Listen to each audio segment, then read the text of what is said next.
जहाँ भी हम ये समझते हैं कि हमारी बेटी सबसे ज्यादा सुरक्षित है, सबसे ज्यादा महफूज है, हमारी बेटी को सबसे ज्यादा नापाक नजरें वही देख रही होती हैं। सबसे ज्यादा जिम्मेवारी अभिभावकों की है और सबसे ज्यादा कम सजग वही लोग।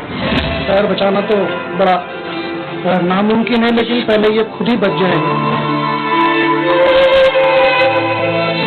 मेरा ये खुश नसीबी है कि आप लोगों के साथ बैठा हूं। क्या समाज की सोच में कोई बदलाव आया है? जो निर्भया के साथ जो घटना घटी है और सबसे ज्यादा जिसने क्रूर हरकत की है वो नाबालिग। किसानों की ये स्थिति होगी। किसान को भिखमंगा बना दिया है। देखिए जिंदगी हर रविवार सुबह 11 बजे सिर्फ साधना प्राइम न्यूज पर, क्योंकि सच जरूरी है।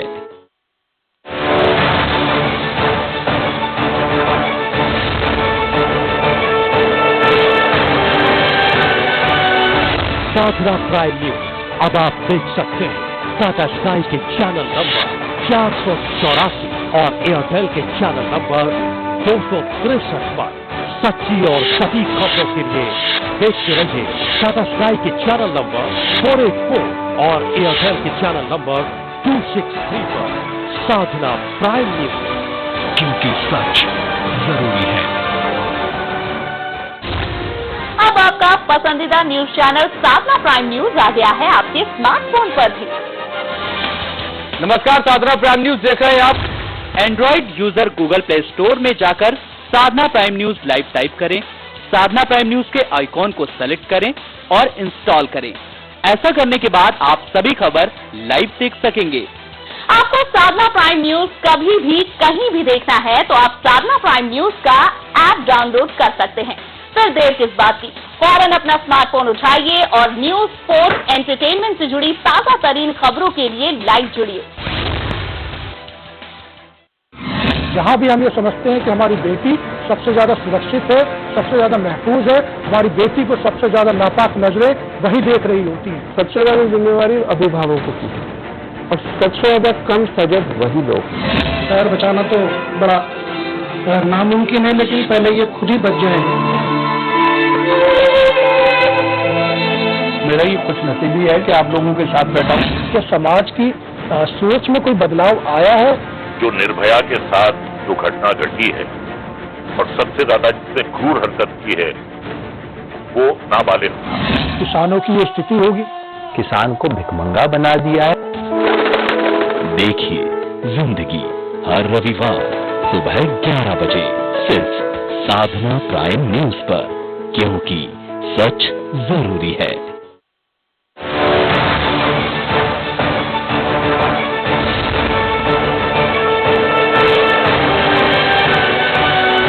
साधना प्राइम न्यूज अब आप देख सकते हैं टाटा स्काई के चैनल नंबर 484 और एयरटेल के चैनल नंबर 263 पर। सच्ची और सटीक खबरों के लिए देखते रहिए टाटा स्काई के चैनल नंबर 484 और एयरटेल के चैनल नंबर 263 पर। साधना प्राइम न्यूज, क्योंकि सच जरूरी है। अब आपका पसंदीदा न्यूज चैनल साधना प्राइम न्यूज आ गया है आपके स्मार्टफोन पर भी। नमस्कार, साधना प्राइम न्यूज देख रहे हैं आप। Android user Google play store में जाकर साधना प्राइम न्यूज लाइव टाइप करें, साधना प्राइम न्यूज के आइकॉन को सेलेक्ट करें और इंस्टॉल करें। ऐसा करने के बाद आप सभी खबर लाइव देख सकेंगे। आपको साधना प्राइम न्यूज कभी भी कहीं भी देखना है तो आप साधना प्राइम न्यूज का ऐप डाउनलोड कर सकते हैं। फिर देर किस बात की, फौरन अपना स्मार्टफोन उठाइए और न्यूज, स्पोर्ट्स, एंटरटेनमेंट से जुड़ी ताजा तरीन खबरों के लिए लाइव जुड़िए। जहाँ भी हम ये समझते हैं कि हमारी बेटी सबसे ज्यादा सुरक्षित है, सबसे ज्यादा महफूज है, हमारी बेटी को सबसे ज्यादा नापाक नजरें वही देख रही होती हैं। सबसे ज्यादा जिम्मेवारी अभिभावकों की है और सबसे ज्यादा कम सजग वही लोग। पैर बचाना तो बड़ा नामुमकिन है, लेकिन पहले ये खुद ही बच जाएंगे। मेरा ये खुश नसीबी है कि आप लोगों के साथ बैठा हूं। क्या समाज की सोच में कोई बदलाव आया है? जो निर्भया के साथ जो घटना घटी है और सबसे ज्यादा जिसने क्रूर हरकत की है वो नाबालिग। किसानों की ये स्थिति होगी। किसान को महंगा बना दिया है। देखिए जिंदगी हर रविवार सुबह 11 बजे सिर्फ साधना प्राइम न्यूज पर, क्योंकि सच जरूरी है।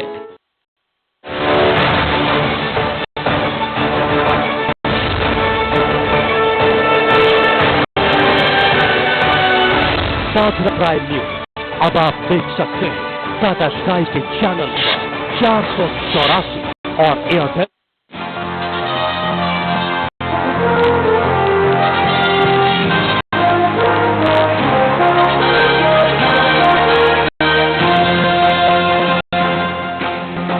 ये है साधना प्राइम न्यूज, क्योंकि सच जरूरी है। जेल में जाकर शहाबुद्दीन से मिले नीतीश के मंत्री, बिहार में मचा सियासी घमासान। बीजेपी ने उठाया सवाल, कहा जेल से चलती है सरकार। लालू प्रसाद ने कहा जेल में मुलाकात अपराध नहीं। आरजेडी के पूर्व सांसद शहाबुद्दीन जेल में काट रहे हैं उम्र कैद की सजा। पूरे देश में आबादी के महापर्व का जश्न। संसद में सोनिया गांधी ने महिलाओं को बताया देश की शक्ति। हेमा मालिनी ने कहा क्षेत्र में महिलाएं आगे। मायावती ने दी महिला दिवस की बधाई। महिला दिवस पर मुख्यमंत्री अखिलेश यादव ने 80 महिलाओं को किया रानी लक्ष्मीबाई वीरता पुरस्कार से सम्मानित। का महिला सम्मान से आगे बढ़ेगा प्रदेश और सभी के लिए मिसाल बनेंगी महिलाएं। ईपीएफ पर आखिरकार सरकार ने लिया यू-टर्न, नहीं चुकाना होगा ईपीएफ पर टैक्स। वित्त मंत्री अरुण जेटली ने लोकसभा में दिया जवाब। बजट में किया गया था ईपीएफ में टैक्स का प्रावधान। ईपीएफ में टैक्स हटाने पर बोले राहुल गांधी, कहा हमारे दबाव का हुआ असर। विपक्ष के दबाव के आगे झुकी है सरकार।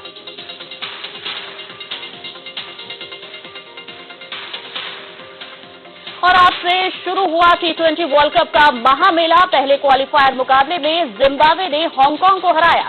दूसरे मुकाबले में अफगानिस्तान का सामना स्कॉटलैंड से।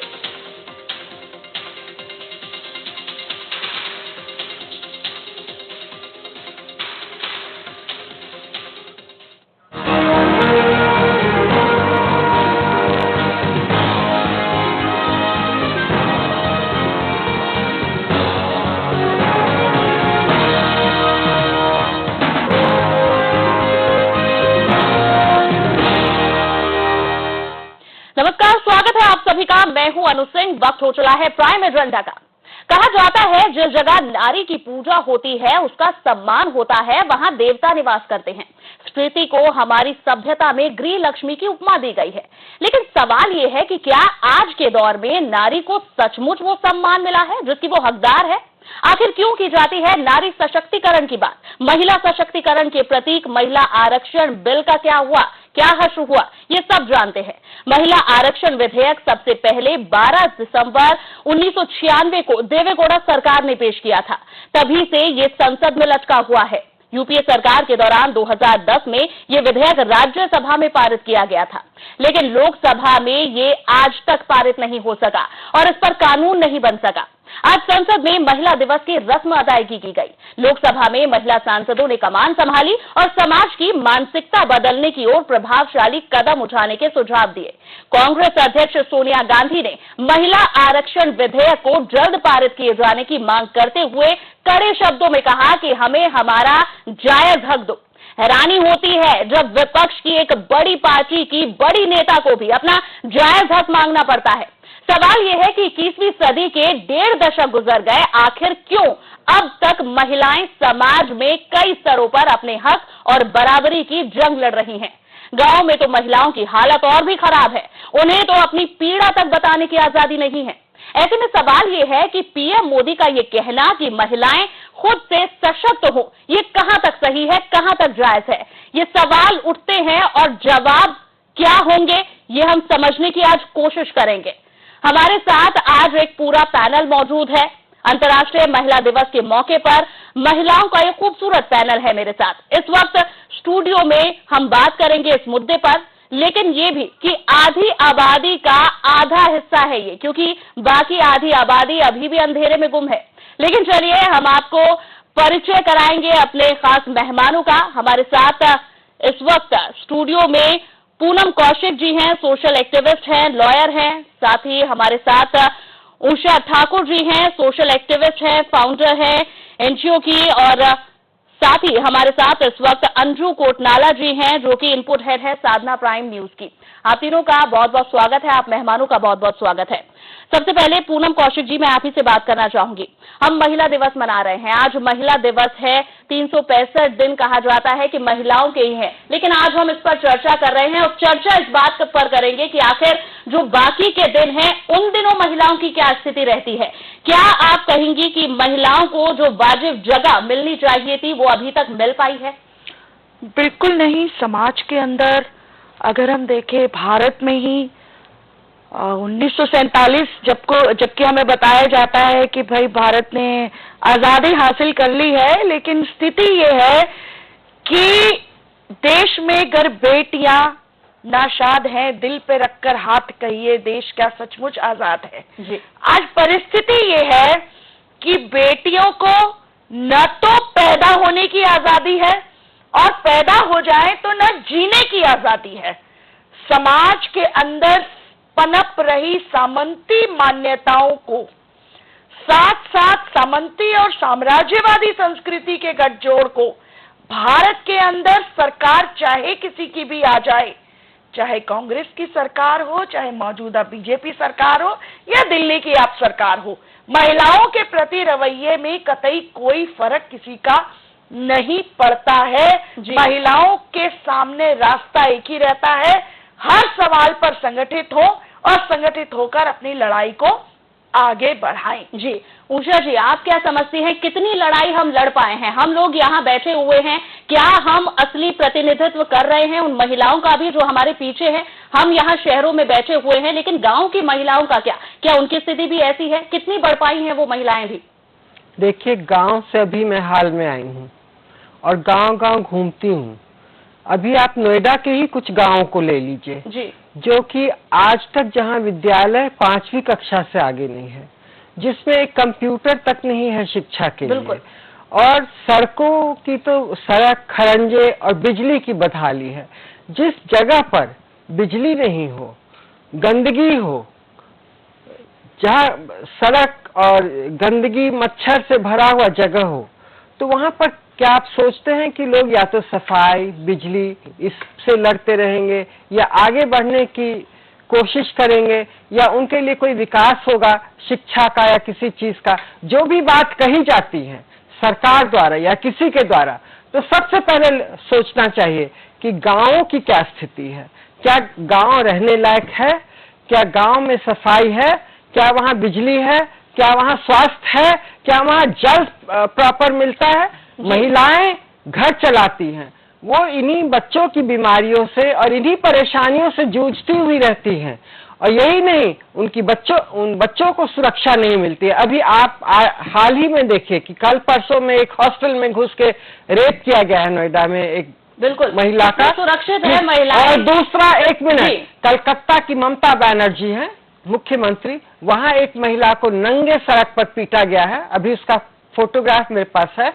पीटा ही नहीं, तमाम चीजें हम सुनते रहते हैं, और ये वही आंकड़े हैं जो कि जितनी रफ्तार से कहा जाता है कि महिलाएं कंधे से कंधा बढ़ाने के लिए आगे बढ़ रही हैं, लेकिन ये ग्राफ रेट भी उतना ही आगे बढ़ रहा है। हमारे साथ इस वक्त आरती मेहरा जी हैं, बीजेपी की नेता है। आरती जी, सबसे बड़ा सवाल आज के दिन आप ही के लिए है। कई दावे वादे किए जाते हैं, पीएम मोदी का भाषण सबने सुना, बहुत अच्छा था कि महिलाओं को क्या करना चाहिए, क्या होना चाहिए उनके साथ, लेकिन सबसे बड़ा सवाल तो आप ही की सरकार पर उठता है कि जहां 33% आरक्षण की बात होती है, आप यहां बहुमत में हैं, लेकिन अभी तक प्रस्ताव तक नहीं रखा गया है। किस तरह से बात करती हैं आप महिलाओं की?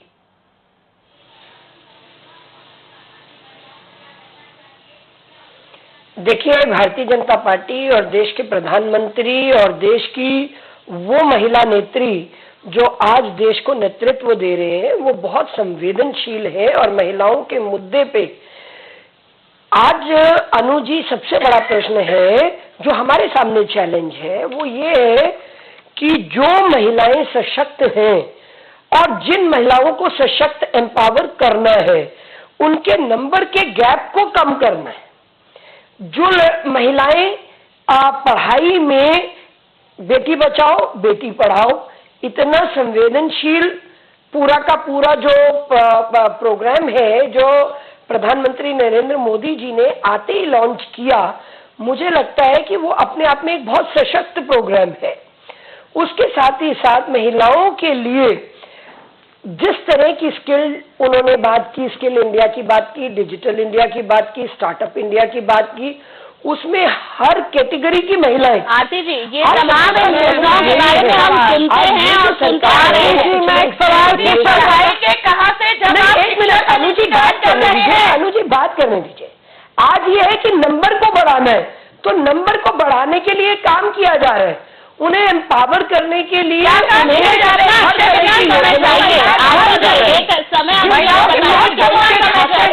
जिस देश में बैंक के खाते भी नहीं थे, जिस देश में, देखिए बीच में मत बोलिए प्लीज, डाइवर्शन बीच में मत बोले, जिस देश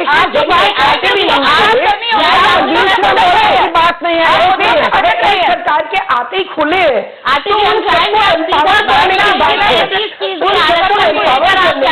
और महिला का 33% के लिए सरकार पूरी तरह से वचनबद्ध है। हमने ये 33% अनु जी अपनी पार्टी संगठन में कर दिया है और ये 33% हम सरकार में भी और यहाँ उपस्थिति नहीं है महिलाओं की संसद में। क्या बात आप कर रही हैं? आप पर सवाल उठ रहे थे कि कितनी महिला उम्मीदवारों को मिला है। सुषमा चलिए यहाँ राजनीति पर नहीं आएंगे, हमारे साथ आम आदमी पार्टी से बोला कि सुषमा स्वराज और मैंने इसकी बहुत कोशिश की जी, लेकिन चंद पार्टियां हमारे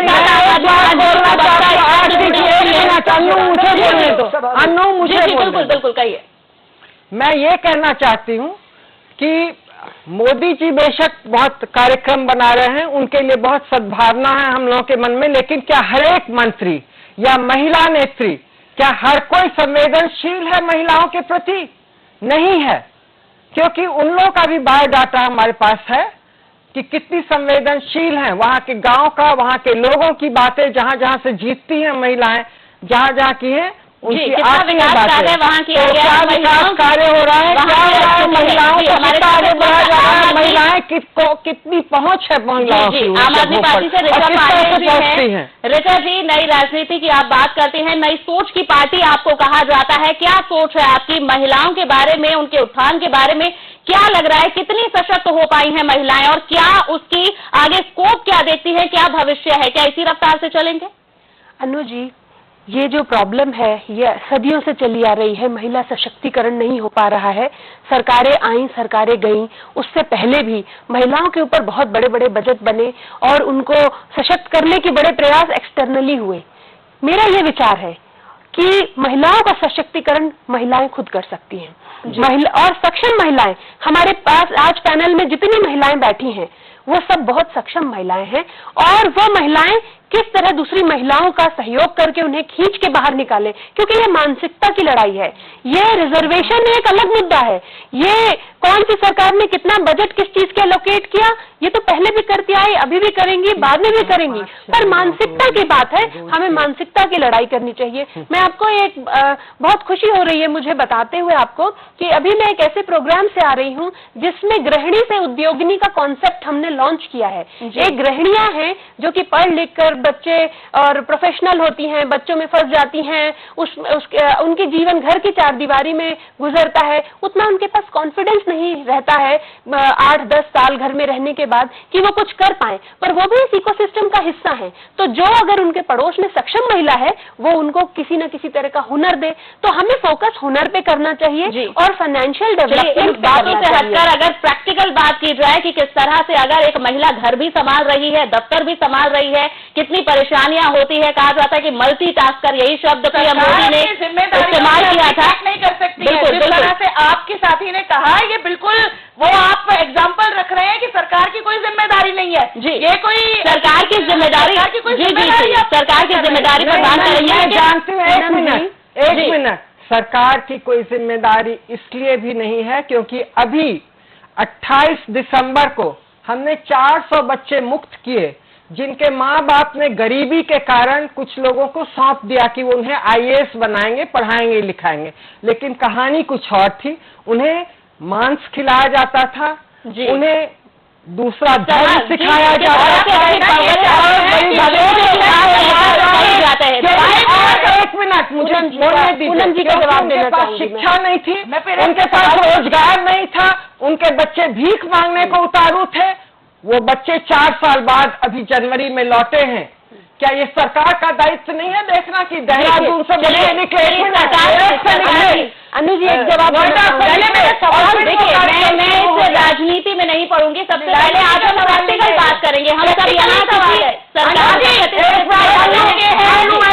अभी उन बच्चों के फोटोग्राफ्स मेरे मोबाइल में है, उनका सारा वीडियो है जो कि दबाने की पूरी कोशिश की उन मामलों को, बिल्कुल, जो इस देश में हो रहा है। अंजू कोटनार जी जो कि साधना प्राइम न्यूज की इनपुट हेड हैं, हम उनसे भी बात करेंगे। लेकिन इस बीच जिस तरह से आप लगातार कह रहे हैं कि सरकार इस तरफ कदम नहीं बढ़ा रही है, लेकिन क्या सिर्फ सरकार की जिम्मेदारी है? अगर मैं सामाजिक स्तर पर उन बाकी महिलाओं की भी बात करूं, आप मुझे ये बताइए उषा जी कि कितना ऐसा रेशियो है जो कि सक्सेसफुल महिलाओं का जवाब ले लीजिए प्लीज। जी एक बार मैं सवाल पूछ लूं कि कितना सक्सेसफुल महिलाओं का रेशियो है और उसके बाद क्या रेशियो है जो कि हमारे पीछे है? आधी आबादी का भी आधा हिस्सा। मैं बताती हूँ 10% है मात्र, क्योंकि वही 10% राजनीति में है, वही 10% उद्योगपति, जो उद्योगपति हैं उनकी पत्नियां उद्योगपति हैं, जो राजनीति में है उनके बाल बच्चे राजनीति में हैं। योग्य महिलाएं राजनीति में नहीं हैं, जिनको इस जमीन से, इस देश से, इन महिलाओं से संवेदनशीलता है। तो उषा जी उनको राजनीति में लाने के लिए उन्हें खुद हिम्मत करनी पड़ेगी। नहीं मैं कह रही करनी पड़ेगी। क्यों आप क्या कर रहे हैं? उषा जी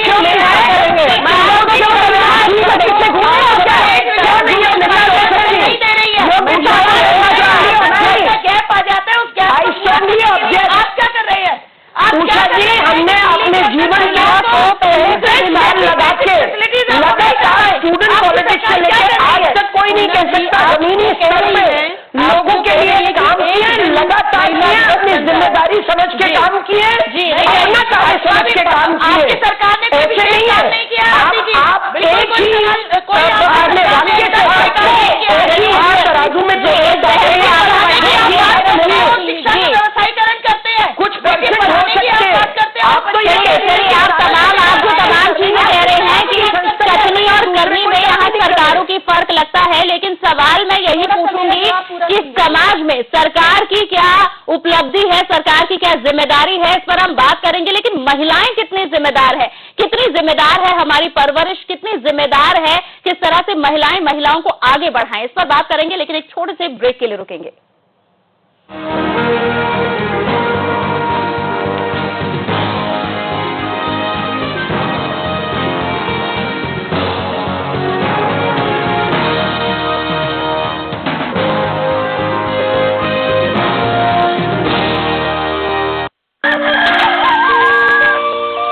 सूरज निकलने से पहले हम निकल जाते हैं काम पे।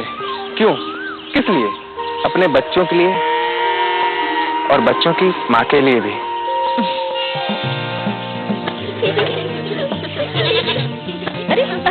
दिन भर पसीना बहाते हैं पर रात को सोचते हैं 2 रोटी कम खा लें ताकि इनको ज्यादा मिल सके। हर दिन कमर तोड़ मेहनत करते हैं ताकि जो हमको न मिला वो इनको मिले। बात सिर्फ मेहनत की नहीं, बच्चों के लिए हमारा सबसे बड़ा तोहफा था सबसे आसान, बस बच्चों के बीच रखा 3 साल का अंतर। प्रसव के बाद माँ के शरीर को वक्त चाहिए। माँ और बच्चे के स्वास्थ्य का राज है 2 बच्चों के बीच कम से कम 3 साल का अंतर। खुशी का मंजर रखना याद, दूसरा बच्चा 3 साल बाद। हमने इस्तेमाल किया कंडोम, गर्भ निरोधक गोलियाँ, IUCD। अधिक जानकारी के लिए नजदीकी स्वास्थ्य केंद्र से संपर्क करें। जहाँ भी हम ये समझते हैं कि हमारी बेटी सबसे ज्यादा सुरक्षित है, सबसे ज्यादा महफूज है, हमारी बेटी को सबसे ज्यादा नापाक नजरें वही देख रही होती हैं। सबसे ज्यादा जिम्मेवारी अभिभावकों की है और सबसे ज्यादा कम सजग वही लोग। पैर बचाना तो बड़ा नामुमकिन है, लेकिन पहले ये खुद ही बच जाएंगे। मेरा ये खुश नसीबी है कि आप लोगों के साथ बैठा हूँ। क्या समाज की सोच में कोई बदलाव आया है? जो निर्भया के साथ जो घटना घटी है और सबसे ज्यादा जिसने क्रूर हरकत की है वो नाबालिग। किसानों की ये स्थिति होगी, किसान को भिखमंगा बना दिया है। देखिए जिंदगी हर रविवार सुबह 11 बजे सिर्फ साधना प्राइम न्यूज पर, क्योंकि सच जरूरी है।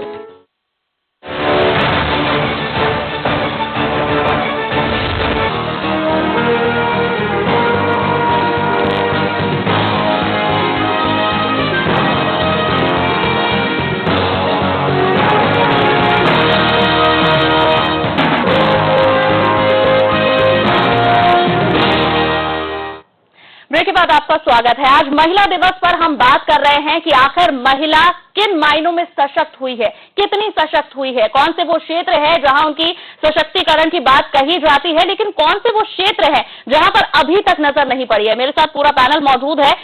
ऋचा जी, मैं सबसे पहले आप ही से बात करूंगी। जिस तरह से कहा जाता है कि इस देश ने सानिया मिर्जा दी है, इस देश ने कल्पना चावला दी है, तमाम वो बड़ी हस्तियां दी हैं, लेकिन क्या हर महिला उतनी लकी है? क्या उसका भाग्य उसी तरह से चल सकता है? क्या चीजें हैं जो वहां तक पहुंचने के लिए चाहिए, और कौन से वो संसाधन हैं जिनकी कमी है और जिन्हें समझना अब होगा? अनु जी, मैं सबसे पहले तो इस बात में विश्वास नहीं रखती कि इस देश ने सानिया मिर्जा दी है। सानिया मिर्जा ने खुद को दिया है। जब हम इस तरह बात करने लगते हैं कि इस देश ने दिया है, इस देश में बहुत महिलाओं को कुछ नहीं दिया है। महिलाएं खुद आगे निकल कर आती हैं। महिलाएं खुद मतलब मेरा ये सोचना है कि यहाँ कोई शिव नहीं है जो प्रकृति का निर्माण कर रहा है। महिलाएं खुद ही प्रकृति हैं और वो अपना निर्माण कर रही हैं। और वो ये जो फोर्स है इस वक्त, ये पैनल उस फोर्स का पूरा जीता जागता नमूना, ये फोर्स वो दिख रही है।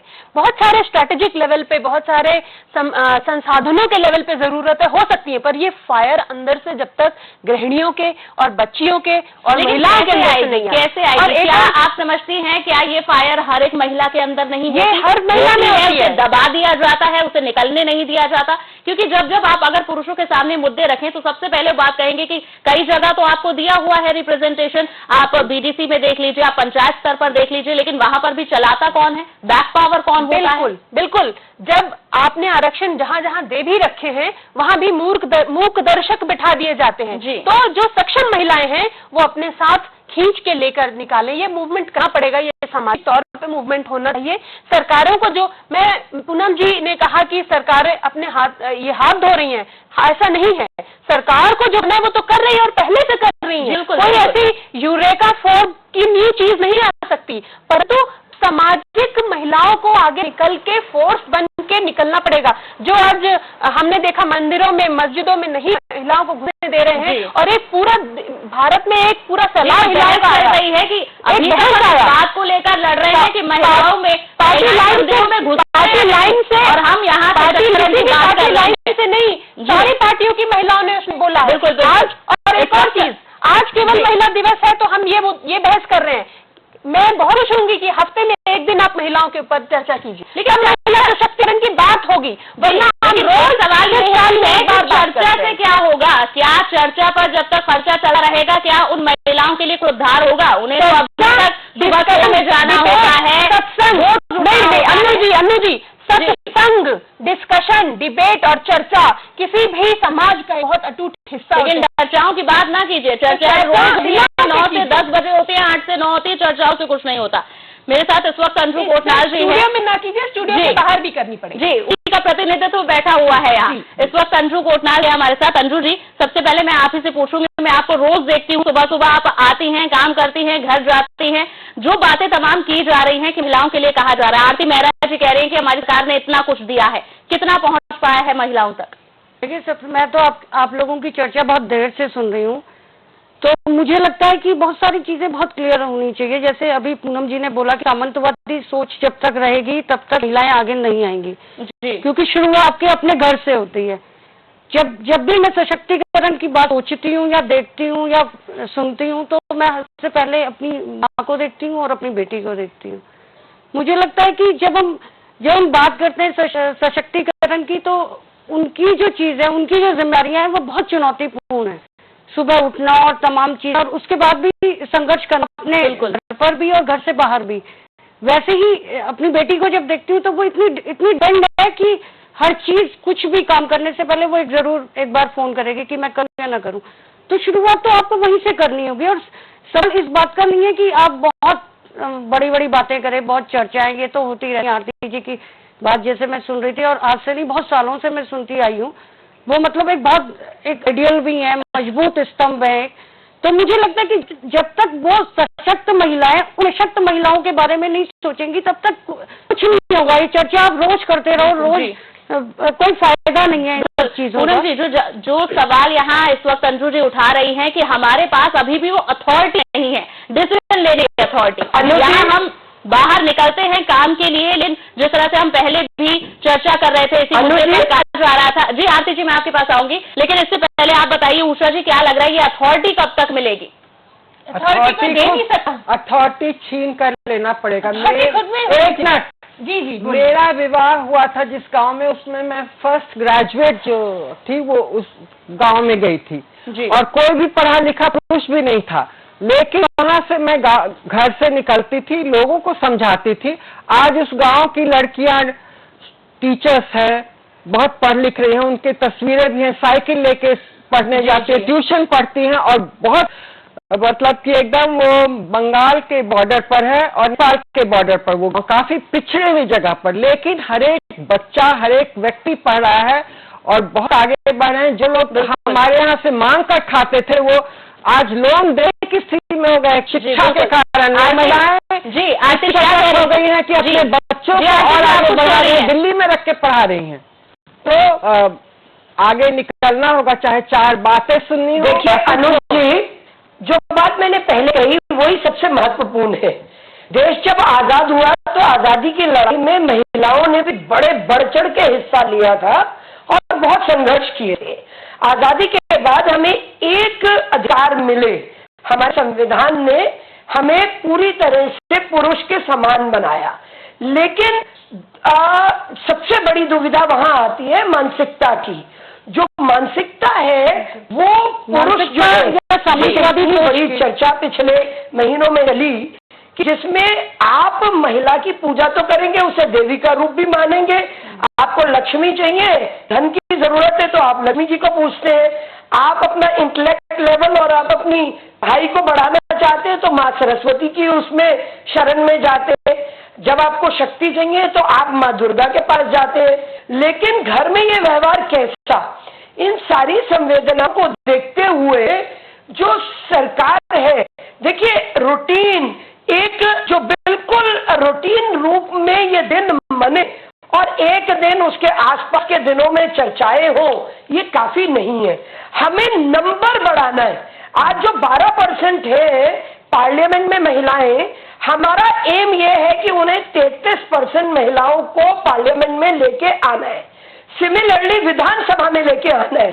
ये जब 73rd 74th अमेंडमेंट 1993 में हुआ तो 33% लोकल बॉडीज में, पंचायत, ग्राम पंचायतों में, जिला परिषदों में और कॉर्पोरेशंस के लिए कंपलसरी हुआ।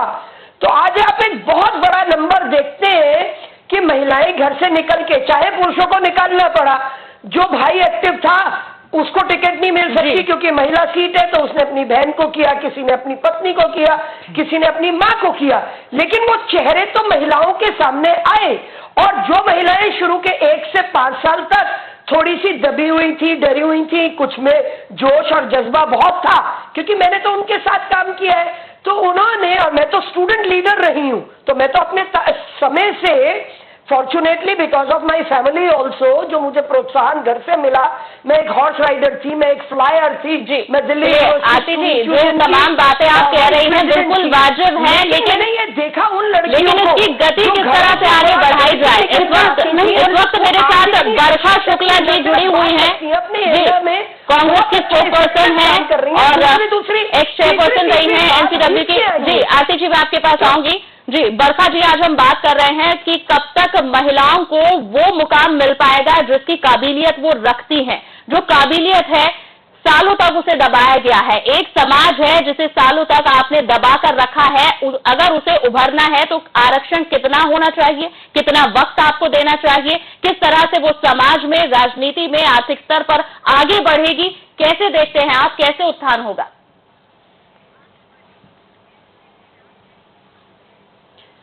देखिए, मैं यही कहना चाहूंगी कि मैंने अभी थोड़ा, एक तो मैं माफी चाहती हूँ, मैंने देर से ज्वाइन किया है, तो मैंने ज्यादा इनकी बातें सुनी नहीं, मगर मैं अपने तौर पे ये कहना चाहूंगी कि आज इंटरनेशनल वुमेन्स डे वो हमारे यहाँ सेलिब्रेट किया जा रहा है। हम लोग सब कहीं ना कहीं बिजी हैं, कर रहे हैं, लेकिन मेरा अपना ऐसा सोचना है कि जब तक हमारे जो 60-65% आबादी जो गांव और देहात में रहती है, उन महिलाओं को हम अगर प्रशिक्षित नहीं कर पाएंगे, उनको हम आत्मनिर्भर नहीं बना पाएंगे, तब तक हमें ये कहना कि हम पूरी तरह से सक्षम हो गए हैं, ये सरासर गलत होगा। जी, लेकिन कैसे होगा? हमें चाहिए ये कि हम ग्रास रूट, ये सुनिए, मैं बता रही हूँ ना आपको, सुनिए तो सही।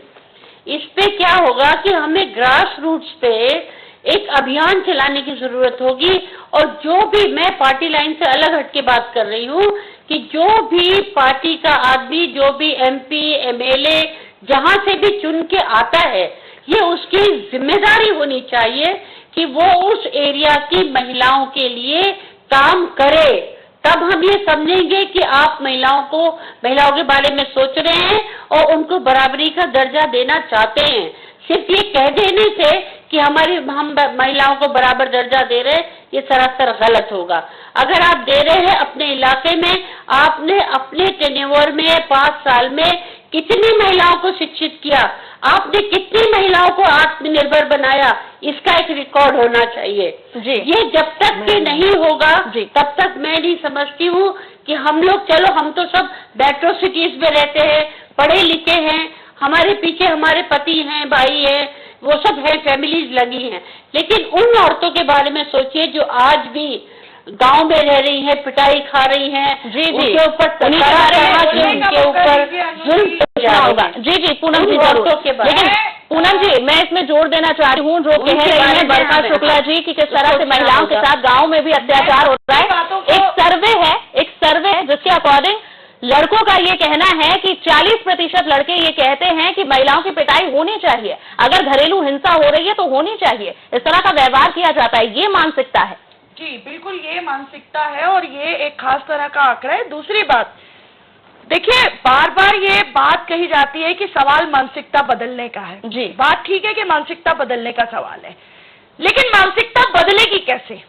जब तक आप उस मानसिकता को महिमा मंडित करते हुए विज्ञापन, जब तक आप उस मानसिकता को महिमा मंडित करते हुए फिल्मी गीत, जब तक आप उस मानसिकता को महिमा मंडित करते हुए तमाम तरह के प्रचार प्रसार के ऊपर आप रोक लगा करके, आज जिस तरह से आप टीवी सीरियल्स देख लीजिए, महिलाओं का जो पूरा एक तरह का डिपिक्शन होता है, महिलाओं को जिस तरह से प्रदर्शित किया जाता है, आज हम ये बात रखना चाह रहे हैं कि आप करवा चौथ के दिन आशीष अपनी स्पेशल कार्ड निकालेगी, हैप्पी हस्बैंड डे। ये मतलब भारतवर्ष के अंदर ही हो सकता है ये, कि अपने सामान को बेचने के लिए गंदी से गंदी महिलाओं को दोयम दर्जे की मानसिकता को एकदम महिमा मंडन कर देना। और इसका जिम्मेदार कौन है?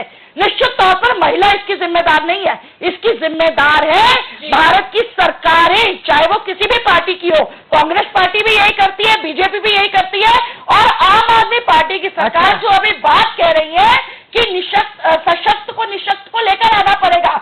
सवाल ये है कि क्या आप अपनी जिम्मेदारी से बच जाएंगे?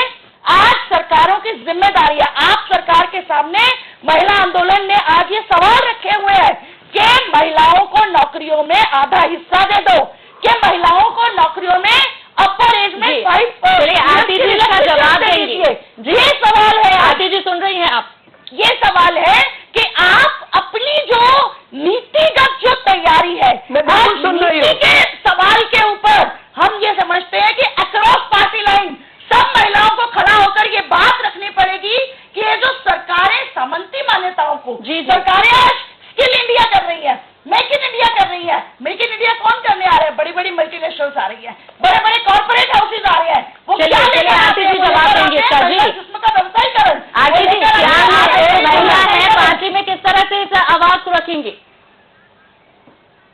जो बात यहाँ अनु जी मैं जवाब दूंगी, उन्हें चुप करा दीजिए, बोलना ठीक नहीं रहता। अच्छा ठीक है अनु जी, मैंने उनकी पूरी बात सुनी। इन्हें शायद मेक इन इंडिया का, डिजिटल इंडिया का, स्टार्टअप इंडिया का, स्किल इंडिया का शायद कॉन्सेप्ट ही नहीं पूरी तरह से पड़ा है। जो पूरा बजट आया है, बजट को अगर आपने देखा होगा, इतना सेंसिटिव बजट है, गांव गरीब किसान का वो बजट है। स्किल इंडिया में बहुत सी, हमारी एक नहीं 4 ऐसी मिनिस्ट्रीज हैं जो युवाओं को, लड़के और लड़कियां, और आपने देखा है कि प्रधानमंत्री जितनी तवज्जो, जितनी इंपॉर्टेंस लड़कियों को देते हैं, लेकिन महिलाओं के लिए क्या रखा गया है, महिलाओं के लिए क्या विशेष किया है आपकी सरकार ने, ये बताइए। आज ये स्किल इंडिया के माध्यम से कौशल लगाने के लिए एनजीओ को कितनी प्लीज बोलेंगी तो नहीं मैं बोलूंगी, नहीं बोलूंगी, हम आराम से बात कर सकते हैं। हम 6 महिलाएं हैं यहाँ पे, हमें आज के दिन एक दूसरे के प्रति रिस्पेक्ट रखनी चाहिए। नहीं बोलने जी आरती जी, इसी में एक सवाल जोड़ना चाहेंगी ऋचा जी, जरा उनको भी सुन लें। जी ऋचा जी।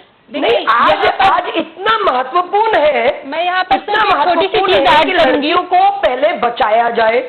ये मानसिकता कोई 2 साल पहले बीजेपी ने तो लाके करी नहीं है, जो हमारी भ्रूण हत्या होती है। मैं यहाँ कुछ ऐड करना चाहूंगी। एक मिनिस्टर तो कह रही है, एक मिनिस्टर तो इस बात का समर्थन कर रही है कि करने का पूरा आकाश देना है। जी जो भी है कि आप कर पाने के लिए जो चेकअप है, अगर वो शिक्षा पे अपनी पूरी तरह से शिक्षित होगी तो हर स्क्वायर में वो आगे बढ़ सकती है, लगातार बढ़ रही है। जिन लोगों को एक्सपोजर मिल रहा है, प्रतिभाएं बहुत है, नहीं है, वो आगे बढ़ रही है। मैं यहाँ से क्या जोड़ना चाहूंगी, खास तौर पे ये सरकार आज के इकोनॉमिक टाइम्स के फ्रंट पेज को अगर आप देखेंगी तो उसमें ये बताया गया है कि भारत में जितने स्टार्टअप होते हैं, नीति आपकी भारत में जितने स्टार्टअप होते हैं शासन के बाद उसका प्रतिशत निकाला है, उसमें महिलाएं कितनी होती हैं। बड़ी से बड़ी कंपनियों में सीनियर लेवल पे कितनी % महिलाएं होती हैं। बच्चे पढ़ते सभी एक साथ हैं, कॉलेज में सभी एक साथ जाते हैं और नौकरी भी मोस्टली सभी एक साथ शुरू करते हैं। ऊपर जाते जाते नंबर गिर जाता है। इसके अलावा स्टार्टअप करने में भी लड़कियों का योगदान बहुत कम है। नहीं, मैं बीजेपी की बात नहीं कर रही, मैं पार्टी लाइन की बात नहीं कर रही, महिला नहीं है आरती जी, मैं पार्टी लाइन की बात नहीं कर रही, मैं ये कहना चाहती हूँ आपने एक मंत्री नहीं दिया है, एक मंत्री बात की जाएगी तो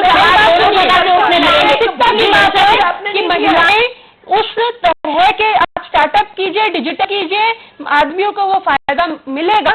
महिलाएं उस दौड़ में शुरुआत में ही गिर जाती हैं, शुरुआत ही नहीं कर पाती। पॉलिटिक्स में भी यही हाल है, महिलाएं भारत के साधारण आदमियों को उसका फायदा नहीं मिलता है। पॉलिटिक्स में भी यही हाल है। मानसिकता की बात है, स्ट्रक्चर भी बताया जा रहा है कि किस तरह से पुश दिया जाता है, मौके दिए जाते हैं। एक बात मैं नोएडा का ही उदाहरण दूंगी कि यहाँ जितने स्कूल कॉलेजेस हैं, समरविल है, वहाँ एक शराब का ठेका है, कॉलेज है, वहाँ शराब का ठेका है, जहाँ पर लड़कियों के साथ सरेआम छेड़खानी होती है। कई बच्चे पढ़ना बंद कर चुके हैं इन छेड़खानी के कारण। क्यों नहीं सरकार उसको बंद करवाती है? क्यों नहीं यहाँ के नेता MP MLA का ध्यान जाता है उस पर? पुलिस की जवाबदेही क्यों? उनकी आंखें बंद हो जाती है सत्ता में आते हैं। बरखा शुक्ला जी, आप क्या कहेंगी? जिस तरह से बात कही जा रही है एसेट्स की, महिलाओं को स्पेस तो दिया जा रहा है और अच्छे से परफॉर्म भी कर रही हैं, क्या लगता है कि इतनी वाइड तस्वीर है, इतनी बड़ी ये तस्वीर है? दोनों जिमला बात है, जिताने वाले हम ही लोग हैं रातों रात। नहीं, देखिए मौका मिल रहा है, महिलाएं आगे भी आ रही हैं, लेकिन अभी हमें बहुत कुछ करना बाकी है और बहुत जद्दोजहद करनी है, बहुत लड़ाई करनी है। और इतनी आसानी से हमें वो स्थान मैं समझती हूँ नहीं मिलने वाला है जो महिलाओं को जिसका की हम अपेक्षा कर रहे हैं। अभी यहाँ किसी ने एक शराब के ठेके की बात की थी, मैं आपको बताऊं, हमारे केजरीवाल जी ने जो बड़े वादे किए थे और निर्भया को लेके वो सत्ता में आए थे, आपको उन्होंने आपको अपनी चॉकलेटी का फल मिल गया है, आप अच्छे खासे आगे आ गई हैं। अब आप महिला दिवस के दिन उसे क्यों शुरू कर रही हैं? ये नॉन पॉलिटिकल एजेंडा हो रहा है इस वक्त। अगर आप पॉलिटिकल होगी तो मैं भी पॉलिटिकल शुरू करूंगी। कृपया इस बात को महिलाओं केजरीवाल के बारे में या आप पार्टी के बारे में बात नहीं हो रही है। बरखा जी, आप डाइवर्ट मत कीजिए। अब आप अगर एमएलए पद के लिए आप तो मिल रही है, आप एमपी पद के लिए आपको मिल जाएगी। नंबर में चले जा रहे हैं हर क्षेत्र में। देखिए महिला शराब के ठेकों से आपकी जिम्मेदारी है, जो नए नए खुल रहे हैं उनको इमीडिएटली बंद कराए। इतनी पैसे की गेम चल रही है और नए नए ठेके जो खुल रहे हैं। अच्छा, आप बताइए कांग्रेस में अगर राहुल बाबा को आ रहे हैं, बर्दाश्त करने नहीं आ रहे, यहाँ भटक रहे हैं। अंजू जी, तमाम बातें आप सुन रही हैं, राजनीति भी इसमें आ रही है, लेकिन क्या सोचती हैं, किस तरह से देखती हैं कि अगर इस तरह से चीजें चलेंगी, अगर ऐसी योजनाएं आएंगी जिनका जिक्र आरती मेहरा जी कर रही हैं, तो किस तरह से भविष्य उज्जवल रहेगा? नहीं अनु, एक बात बहुत साफ है, मैं जो सुन रही हूँ आप सब लोगों को, कि सवाल इसमें महिला के सशक्तिकरण का हो रहा है और ये एक ही दिन नहीं होना चाहिए, इसको कंटिन्यू रखा जाना चाहिए। सिर्फ एक दिन चर्चा करके कोई ना मिलने वाला है कुछ और ना बहस होने वाली है। जब तक अंदर से आप नहीं सोचोगे सारी चीजों के, आप जज भी नहीं करोगे, फील नहीं करोगे, तब तक इसी देश में दुर्गा की पूजा होती है और इसी देश में नारी को सरेआम जला दिया जाता है जी, सरेआम उसके साथ रेप कर दिया जाता है। अभी तक गायन कहकर उन्हें मारा जाता है। बिल्कुल। और उसके बाद तमाम पार्टियों के नेता आकर के जो उनका मन करता है वो टिप्पणी करते हैं, उनके ऊपर कोई कार्रवाई। और दूसरी बात मेरा ये कहना है कि आप ठीक है, एक वर्ग अगर आगे आ रहा है, महिलाओं की आधी आबादी में भी आधे लोग अगर सशक्त हो रहे हैं, तो आप वहां देखिए ना, छत्तीसगढ़ में देखिए, उत्तराखंड में देखिए, या दूरस्थ उस भारत के उस दूरस्थ इलाके में देखिए जहाँ पर अभी भी 2-3 चीजें अभी भी उन्हें नहीं मिल रही है, एजुकेशन, अवेयरनेस, हेल्थ जी, वो उनसे कोसों दूर है। अभी भी पहाड़ में अगर लकड़ी लेने के लिए एक महिला चढ़ती है ऊपर, क्योंकि पॉलिसी नहीं है, आपने कोई नीति ही नहीं बना रखी है, अभी भी अगर लकड़ी काटने के लिए एक महिला ऊपर चढ़ती है पेड़ में, वो गिर जाती है, उसकी मौत हो जाती है। वहाँ पर हेल्थ ही नहीं है, कुछ हेल्थ एजुकेशन ही नहीं है, क्योंकि पहाड़ में कोई जाना ही नहीं चाहता जी। वही हाल छत्तीसगढ़ का है। छत्तीसगढ़ में जब आप बात करते हो तो सारी महिलाएं वहाँ पर खेतों में काम करती रहती है और पुरुष जो है वो ताड़ी पी के सोया रहता है। उसके बाद भी क्या, जब वो घर जाती है या तमाम चीजों काम करके, तो आप उसके बाद उनकी हाथापाई होती है, वो मारता है या कुछ भी, जो भी घरेलू हिंसा होती है।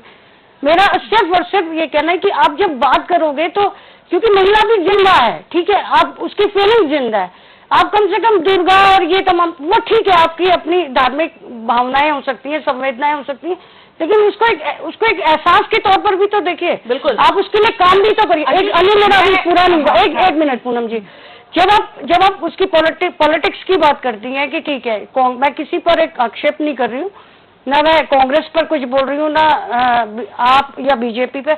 मेरा ये कहना है कि आप पॉलिटिक्स में आप आगे आने की बात करती हैं, जब एक महिला का नाम आता है कि फलाना है, तो कौन है, वो ये नहीं आता है कि ये रामवती है, आता है कि पहले पति का नाम आएगा कि वो फलाना है, उसके बाद वाइफ फलाना जी। तो आप ऐसे में आप एक सशक्तिकरण की बात या उसकी बात नहीं, सिर्फ यहाँ पर पॉलिटिक्स की बात नहीं हो रही है। क्या पॉलिटिक्स आप यहाँ पर है कि जो लोग इस पूरी नीति को बना रहे हैं वो कौन लोग हैं, वो किस विचारधारा के? मुझे भी बोलना है। हाँ एकदम आप बोलिए, पर ये आपको आगे आना होगा, इसके खिलाफ आगे आना होगा। एक चीज और मैं कह दूं कि हमेशा महिलाओं के बारे में जो बहुत संजीदगी से सोचा, वो कम्युनिस्ट, अगर आपको याद होगा तो सबसे पहले कम्युनिस्ट आंदोलन ही महिलाओं के पक्ष में आया, बहुत मजबूती के साथ आया।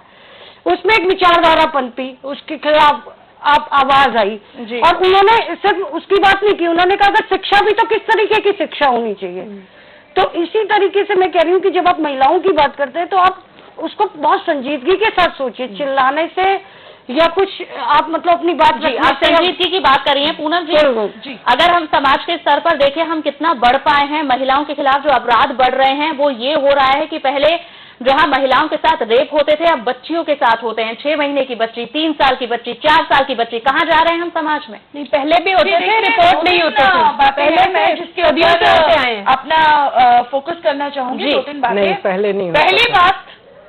पहली बात तो ये कि जो मैं बार बार कह रही हूं कि जिस तरह की पतनशील साम्राज्यवादी संस्कृति को तमाम पार्टियां भारतवर्ष में आने दे रही हैं, उसका नतीजा है कि भारत में व्यापक जनमानस की सोच में महिलाएं और बच्चियां केवल एक उपभोग की वस्तु मात्र रह गई हैं।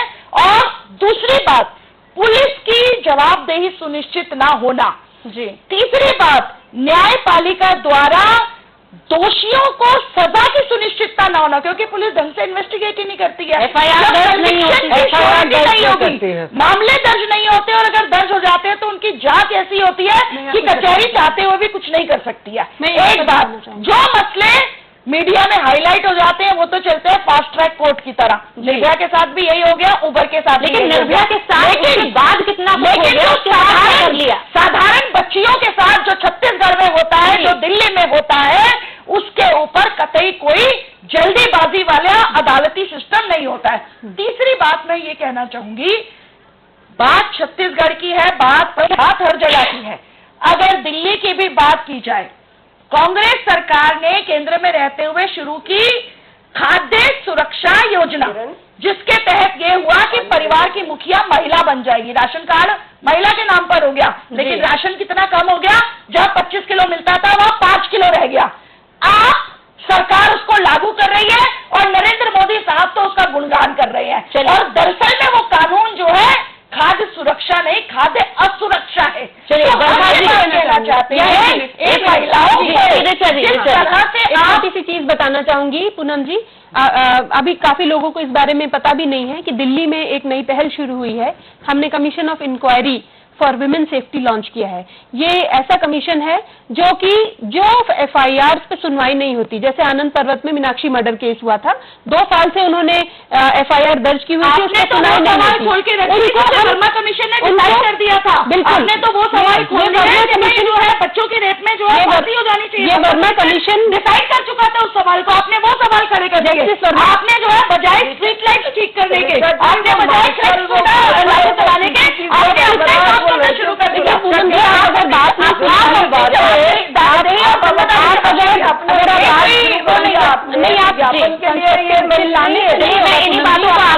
समझना पड़ेगा बरखा जी कि इस तरह की पहल और मुहिमें चल रही है,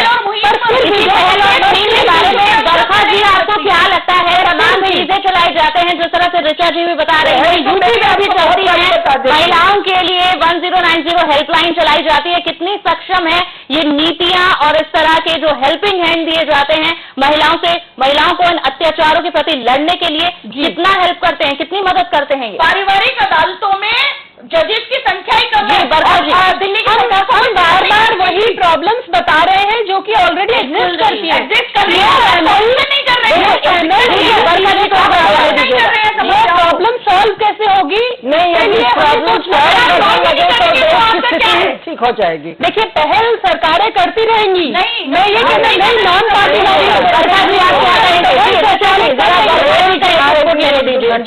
कहिए बरखा जी कहिए।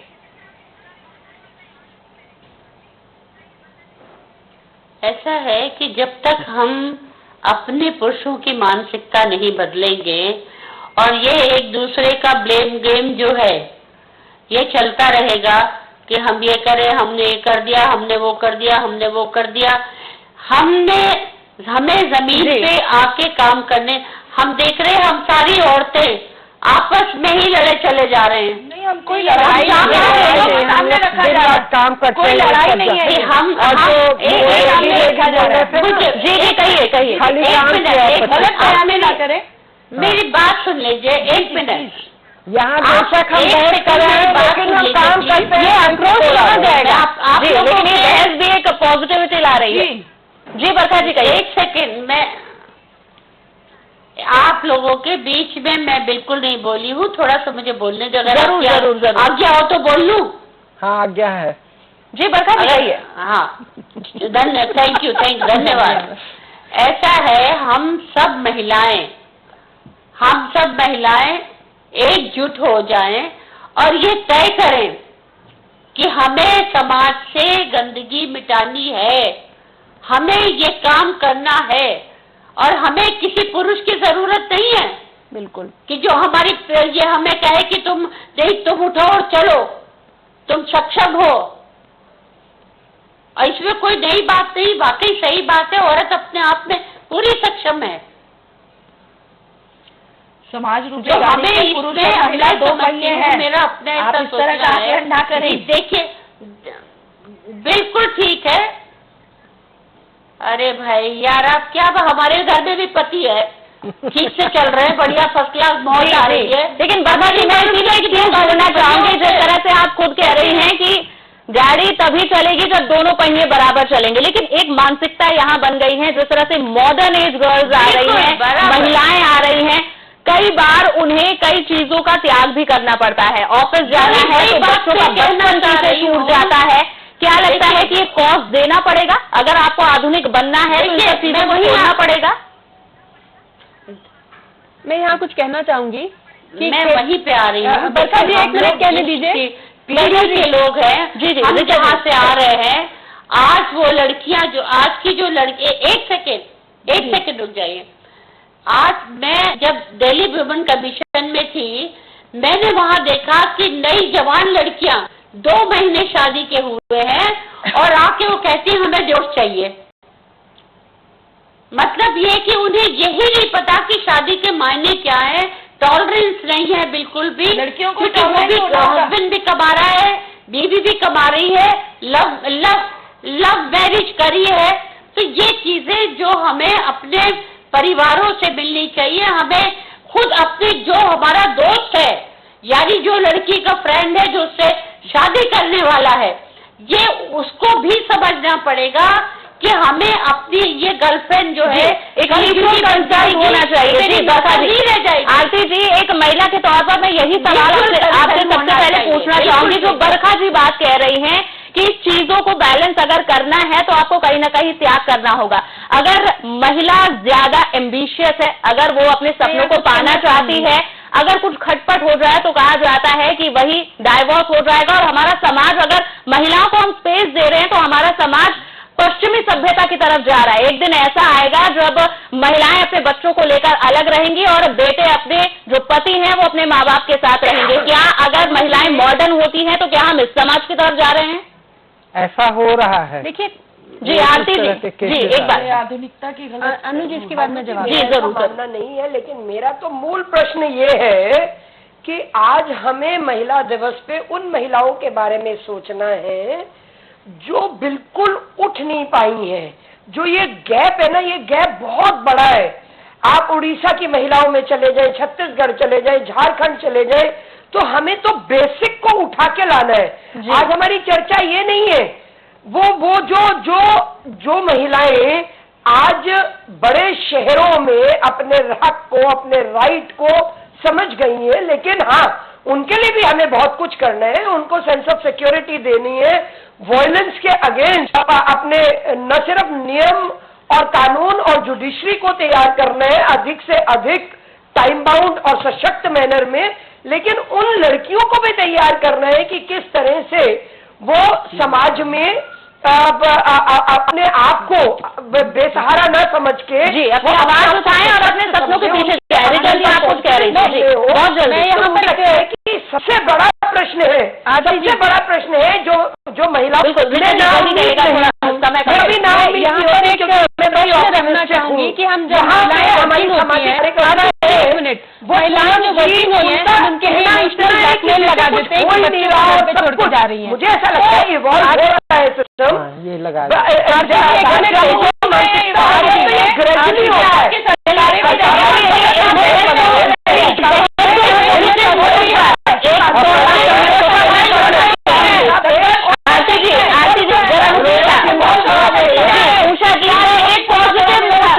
कम से कम हमारे दर्शकों को ये ना लगे कि महिलाओं के लिए कुछ हुआ ही नहीं है। एक पॉजिटिव नोट, इतने सालों में कहाँ देखती हैं, कुछ ना कुछ तो जरूर पाया है, ऐसा नहीं कहेंगे कि कुछ नहीं आया।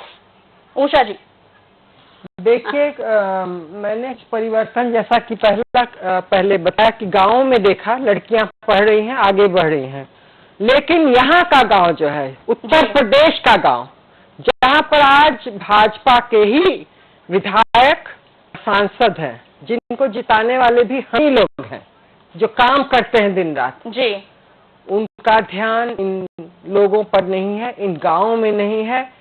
विद्यालय कितना आगे बढ़ रहा है, उसमें कंप्यूटर है कि नहीं है, इस सब पर नहीं है, न खरंजे हैं। चलिए ये सब